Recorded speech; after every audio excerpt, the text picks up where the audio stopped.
అంతే కదా, ఏ రాజకీయ పార్టీ పెట్టినా రాజకీయ పార్టీ కార్యకర్తలే వస్తారు. జనాలు వచ్చేటటువంటి ఉద్యమాలు ఎప్పుడున్నాయి? ఎప్పుడూ పోయినాయి.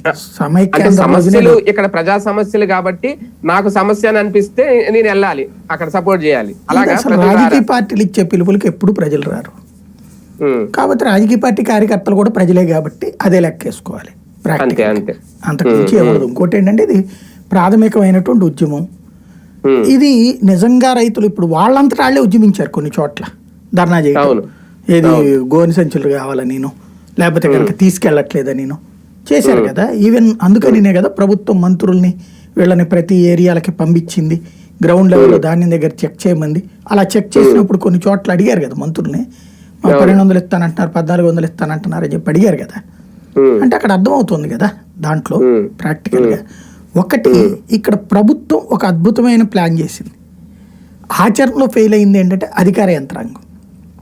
ఇవాళ ఈ కలెక్టర్ల సమావేశం సందర్భంగానన్నా సక్రమంగా ఆలోచిస్తారంటే మనం పుండుకి పైన మందు పూస్తున్నాం. రోగానికి అసలైనటువంటి దాంట్లో బద్ధకం అనే రోగం పుట్టింది. ఇప్పుడు అధికార యంత్రాంగానికి బద్ధకం రోగం పుట్టింది, ప్రభుత్వానికి ప్రచారపు రోగం పుట్టింది. ఈ రెండు రోగాలే రాష్ట్రాన్ని పట్టి పీడిస్తున్నాయి. అధికార